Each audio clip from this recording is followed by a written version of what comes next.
Bulletcast for life.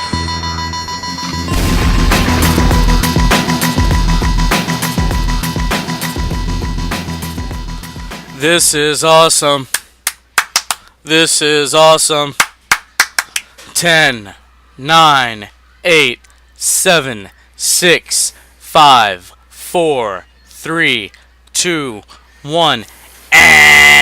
Ladies and gentlemen, this is the Podfather here, Philip Antoine. I'm here to grace your eardrums. I'm here to give you another eargasm with these vocal vibrations. Always. Alright, Ulises, number one fan of Suzuki Gun is in the building. Yes, sir, always. He still wants to get beaten up by Minoru Suzuki. And now not only Minoru Suzuki, but also Brock Lesnar.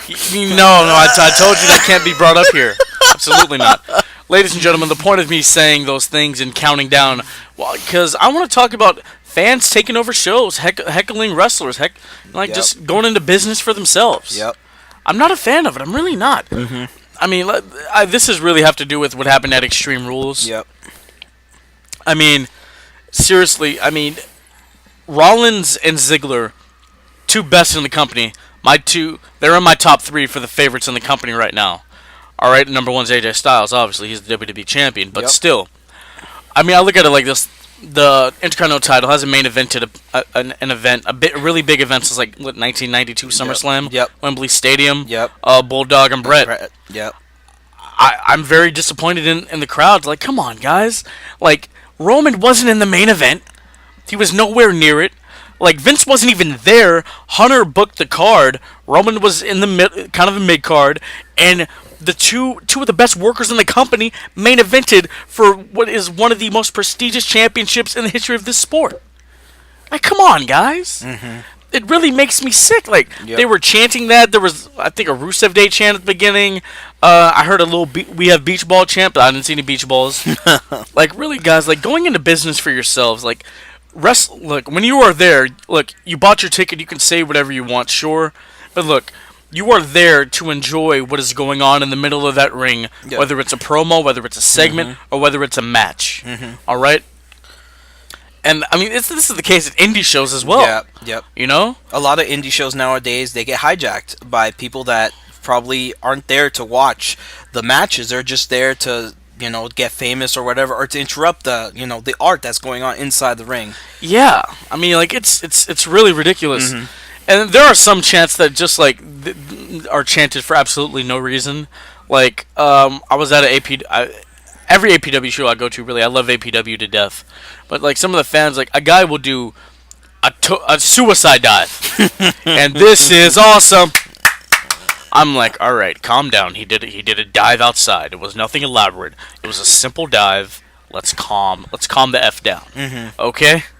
Let's calm down. Yes, and he expresses that, please calm down. It's just a dive, Yeah. Yeah. And then I was at the APW show with the last one they had. It was Ty Valkyrie versus Nicole Savoy for the Revolution, the Pro Revolution World Women's title or whatever. And somebody heckled at Taya because she's Canadian, and they were like, "Hit her again, eh?" And Canadians, they take serious offense to that. Saying deliberate things to just put yourself over, try to get a laugh here or there, that's not really okay. That's not okay. It's just not. What are your thoughts on this, Ulysses? It's kind of sad, to be honest, because those people, first of all, they paid their hard-earned money to go over there and not to even enjoy the product, to just chant whatever they want. And I'm all for freedom of expression, but in good taste. I remember this, the same incident, I believe it was in Pittsburgh, in Royal Rumble 2015. That was Philadelphia. Philadelphia, pardon me, because I get my cities confused. Thank you. I make towns, so yeah. It was in Philadelphia, Pennsylvania. I remember the Royal Rumble, watching it with my brothers. I was dissatisfied with the outcome. Roman Reigns won the Royal Rumble with the help of The Rock. But fans You and every other wrestling fan on the planet. Huh? You and every other wrestling Yeah, fan on the planet. and also, but those fans in Philadelphia took it to the extreme. People were booing the entire Extreme? time. ECW? Yeah. Oh, I see what you did there. Yeah, not to the ECW. But what I want to get to is that wrestlers were actually, their cards were being blocked by the fans in attendance for the outcome, and that's that's not necessary. that is not necessary. That is the lowest of lows that you could do. These workers are trying to go to their hotels and trying to get a good night rest because they have to work. They have to work what 4 or 5 times a week just to satisfy the fans that are supposedly just watching them, but they're just there chanting nonsense. And when you block wrestlers from their hotels using your own car, that's taking it too far. And I remember there was a petitions online to unsubscribe from the WWE network. People were canceling subscriptions over one outcome of one wrestling match, and that was just taking it too far. Yeah, it's just it's really ridiculous, and like in certain wrestlers, they have it bad. Like like your boy Roman.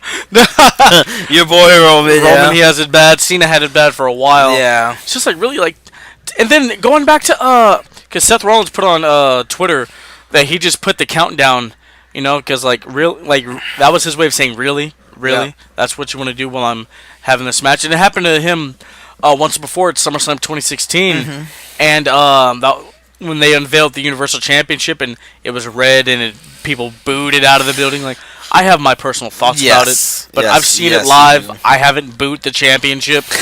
All right, I have this podcast to upload my thoughts, and people have like their Twitters and Instagrams and Facebooks or Snapchats or whatever to upload their thoughts. They can do that, but like they just booed the hell out of the championship, and then like Seth Rollins took to Twitter that night and he was like, more importantly than the look of the championship, it's what it represents and the two men who are in there fighting for it. Yep. Really disappointed in you, Brooklyn.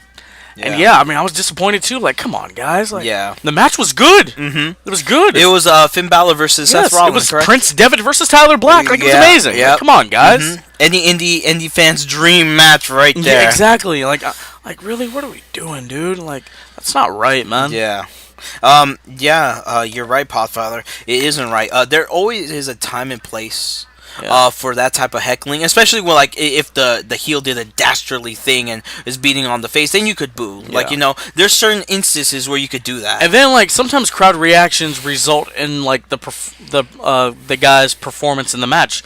Lesnar and Goldberg is the perfect example from WrestleMania 20. WrestleMania 20, I remember that match very that's well. That's when the dirt sheets and the internet was really starting to get big with the wrestling community. And all the wrestling fans in the Garden that night knew that both of them are going to leave the company. Yeah, so they just hijacked it. They went into business for themselves. Lesnar flips off the crowd. Goldberg and Lesnar, they weren't having it, and that's why the match was quote unquote so bad. Yeah. Because people just went into business for themselves. And for all the folks that are listening to this, we have no sour grapes over the people that buy it because, like I said before, they earn their hard-earned money. You could chant, but just keep this in mind. No, you people disgust me.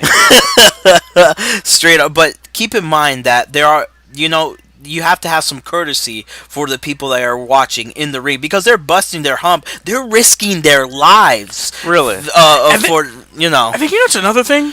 Chanting, excuse my French, you fucked up. Yeah. You fucked up. Like, look, that guy could have torn a ligament, broken his neck, or could have been paralyzed by messing up that move. Yeah. Don't chant that. Yeah. Like, be like, it's better like, chant, that's okay. That's okay. Like, come on, really? It reminds me of back in the, I love ECW, the OG ECW, when Paul Heyman was running the show, with Todd Gordon and all them, but one thing that always got on me was when they said that you effed up, and it always got to me because wouldn't it be better to save the athlete's life than to have something go horribly wrong? And then the guys, like, I know people love Botchamania, but like, seriously, like, you're getting your fame off of just mess ups where people could be seriously injured or lose their lives. Yeah. Like, Botchamania, like, you guys are trash.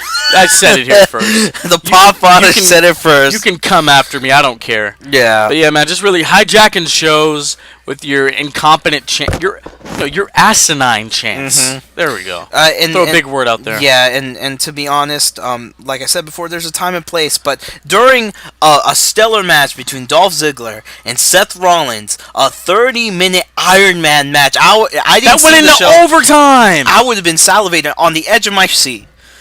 But because they're in Pittsburgh or whatever happened, the Podfather blames all the New Japan people. I do. Yes. It was all those New Japan marks wearing bullet clips and Los Ingobernables de Japón. Yeah, it was all them. Chaos and Suzuki gun marks. It was all those guys. It was all those guys.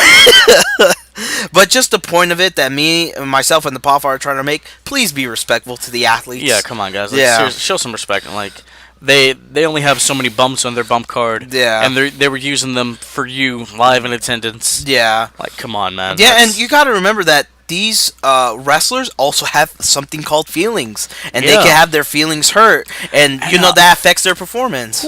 What was it? There was one match where Shawn, back in the 90s, it's a really famous match. It's escaping me. Shawn Michaels was walking in the face, and like the fans, they were just heckling him and booing him, and so it changed. The way he performed that night. So yeah, guys, like come on. So it all is about a mental game with wrestlers as well, because when I can imagine when you're a wrestler, you're pumped up, you're going out there to give the fans, you people, a nice show, and then what do you get in return? What do you get in return, Podfather? Just like you said, asinine chants that doesn't even go with the match. I mean, like like everything's changed now. Like we've replaced the "This is boring" with the CM Punk chant. Like if people are bored, they chant CM Punk. That's what goes on. Like I miss him too. Like some people probably never even saw him wrestle. They're just chanting it because 10,000 people are chanting it. Yeah. Like I miss CM Punk too, but I'm not gonna be there if I'm not enjoying something. I'm not gonna chant CM Punk. Yeah. What was like to going back to the topic? What was the worst case other than this past Sunday? Well, worst case of fans hijacking a show. Lesnar and Goldberg WrestleMania 20. Anything other than that? I mean, there are always. I know there's the Raws after WrestleMania, but those are generally pretty fun. Yeah, those are fun crowds. It's just Roman and Jinder, Money in the Bank. Oh yeah, fans, they just crapped all over before the bell even rang. Yeah, you people are just ridiculous. Give Roman a chance, please. Man. Just give Roman a chance. It's about to turn into a Roman Reigns defense podcast. Jesus. All right, ladies and gentlemen, our point is, don't hijack the show. Just let it happen, man. Yeah, just please let it happen. Go bitch and moan on Twitter like the rest of us. All right, ladies and gentlemen, we'll see you guys next time.